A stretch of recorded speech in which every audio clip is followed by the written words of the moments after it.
All right, let's see if this will work. Welcome to, well, AIM Conservation from the Resource Action Program's Minecraft model. I've been working on this for almost a year now. I think actually 6 months, maybe a year. I don't know, it's been a while. I've lost track by now.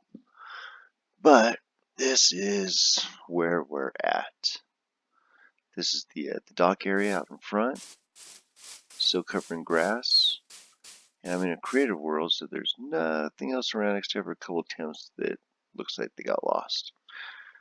So, got a couple trailers. Looks like I might have a container. And get up here and see what's going on the inside. We got the staircase with the rails. Some new signage, gym. So it says shipping and receiving. All right, and once you get inside, we have the shipping and receiving command center. It's usually manned by Bobby and Renee. This is where they command all of the shipping and receiving activities, where all the labels get printed for the orders that need to be picked. This is the first spot that people see when they first walk in the door. So we have kind of a directed greeting area. People walk in, drivers especially, temps. You know, they kind of know where to go instead of just look around. I don't. Excuse me. Hey, I don't even work here. Oh, okay. Oh, there's people. Yeah, that's annoying. It's not okay. So you come over here, and we have the receiving area. This is where I work. This is where everything comes in, gets unloaded. Everything incoming gets staged here, gets verified, gets weighed on the Kiwi scan machine, entered into the system, and put away into the racks based on the type of materials it is.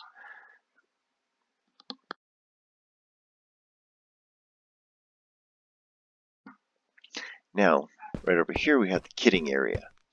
We used to call it production, maybe we still call it production, I'm not sure. This is kind of taking the place, you know what? I've been meaning to do this. There's the air compressor.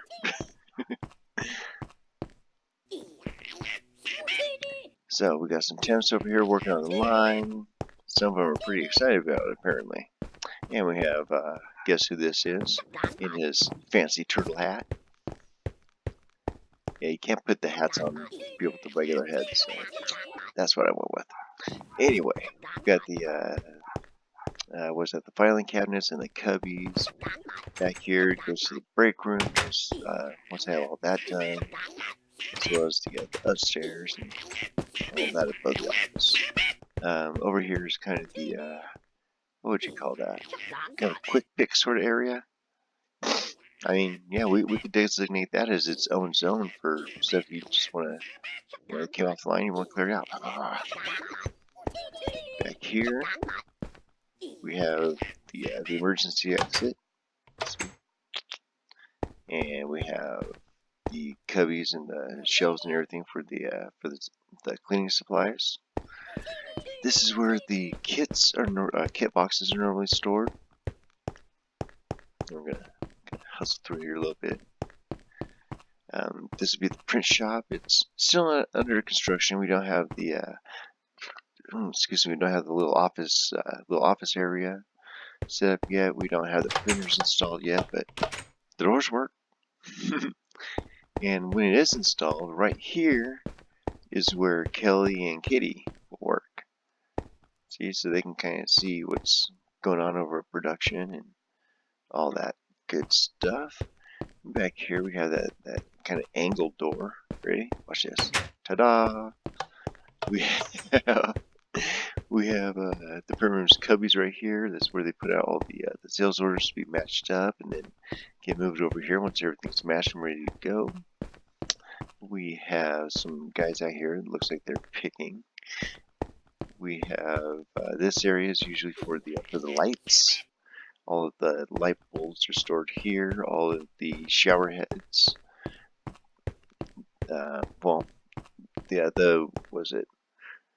1.75 shower heads are stored here. The kitchen aerators are stored here. Down on the floor is all of the water measures that are partials. This is right now literature, I think that's partials. Or partial that wouldn't fit over here because it's in cases and little pallets. This is all shower heads up here. This is all of the most common supplies. All the each is on the floor. Cases will be up in the racks. Now, if we walk over here, a little hustle over here. We have the mezzanine up here. This is where all the records and everything are going to be stored for all of our customers and clients and employees and all that. Back here on the back wall is where the smart posts and some of the pre-builds are stored.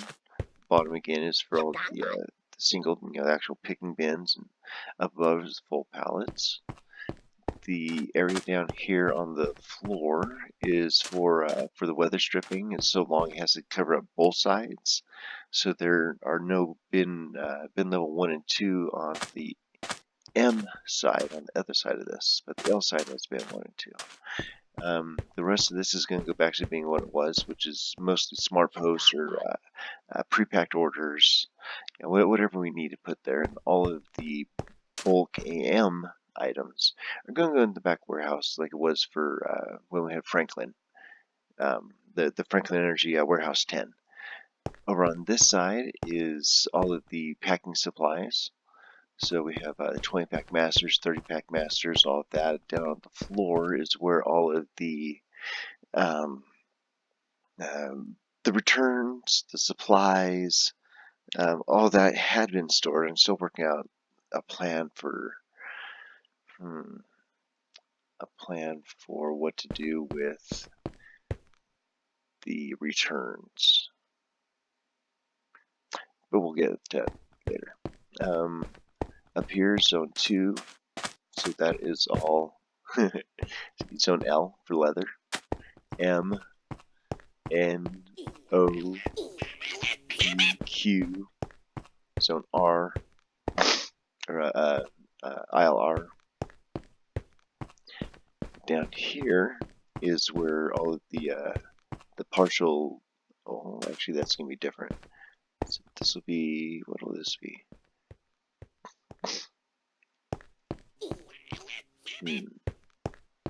Well, traditionally it had been kits, books, overflow.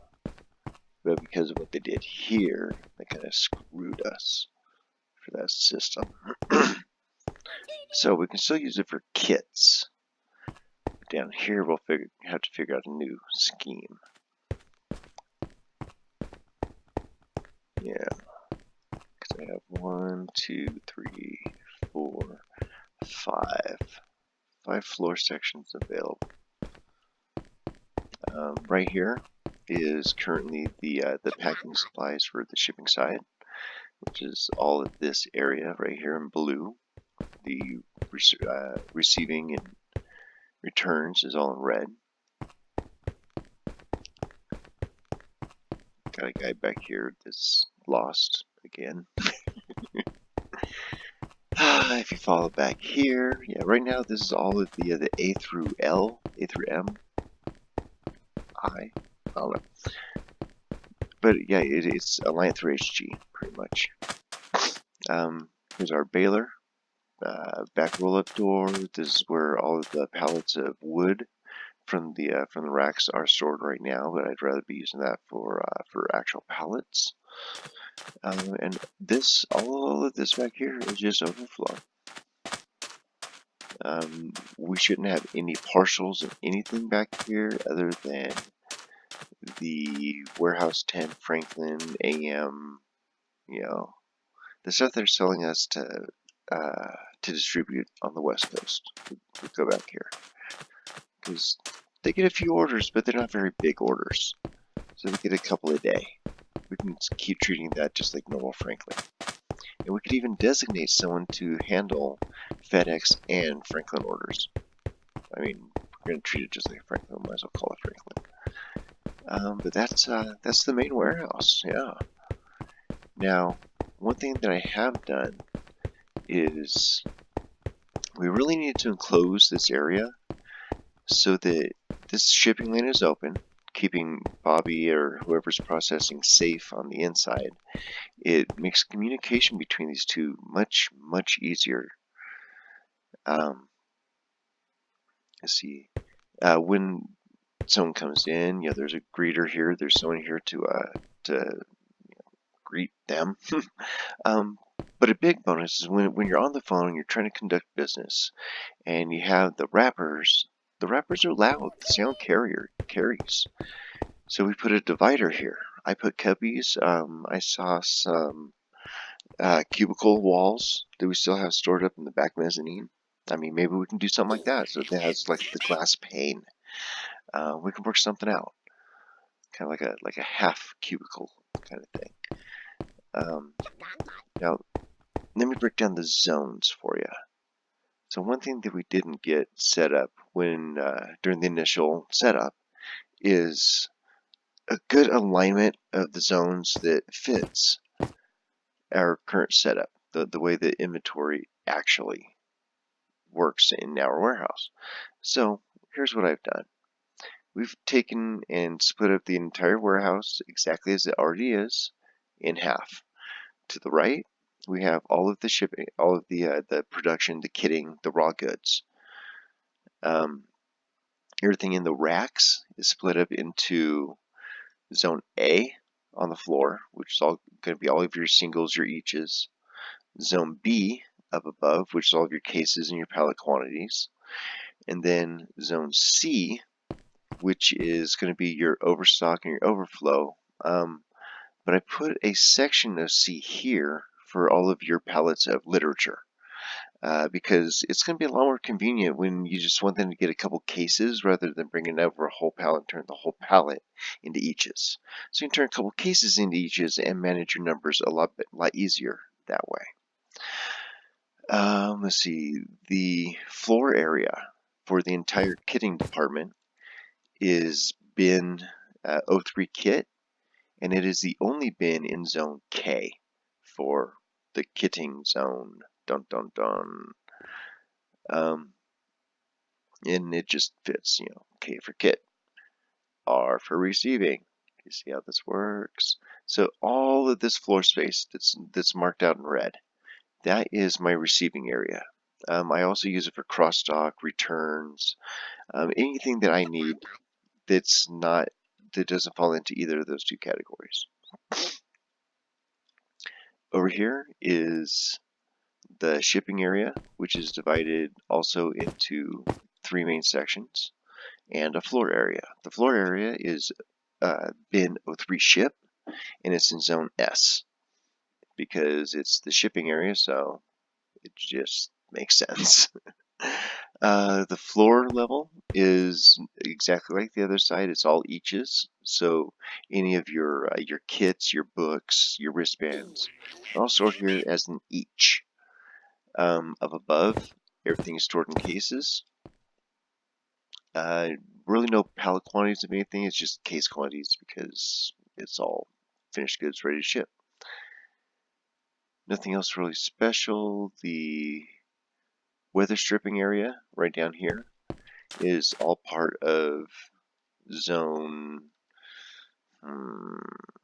it should be zone 3, but if we do a Franklin zone, kind of like we have a warehouse 10, we could overlap that onto this section right here.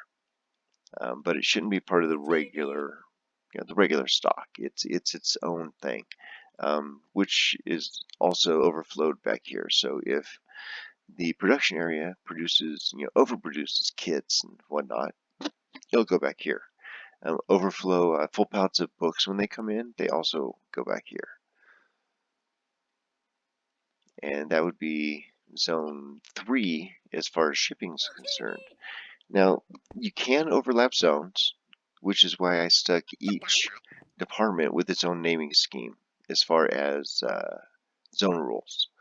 because when they go to allocate and waive their orders, it's a little bit different for both sides, but having control and knowing exactly what's in what zone, like we already had in place, will make transitioning and utilizing this tool so much more intuitive. Because right now, nobody knows. Okay, well, what zone do I choose? What's in that zone? Where is that zone? Everything's out of alignment. So this mapping brings everything into alignment exactly as we have it, which is part of the reason why AM is working with us. We have a successful warehouse. This setup contributes to that warehouse, that success. So I think we should keep it. The other zone is zone P, which is for the print shop, the print room. And it has its own dedicated bin as well. It's O3 print, which is where all of the printed materials will get received into and stored until the guys over here use them for building kits. And I think that covers most everything. Yeah, so that's it. That's the layout. Yeah, I would love to hear any kind of feedback, any kind of ideas. I'd like to finish the office. Maybe put a roof on it, but I kind of like having it open like this. It gives it a different kind of feeling. Because we do have a fairly tall ceiling, but it's, yeah, in this model, it would feel very closed in. But yeah, so I think this should be adjusted to this as I'd originally designed. All of this is good. All of that is good. This is good. Uh, this can be used for the for the FedEx repacking and quality control, whatever we need to do. They have something wrong with one of their kits, or hey, let's QC it over here, and da da da. Yeah. So this zone assignment, this zone layout will go a long way towards improving the ease of control. We're going from horse and buggy, trying to steer with reins, to having a steering wheel. That's what we need. So thank you for going on the tour with me, and have a nice day. Bye-bye.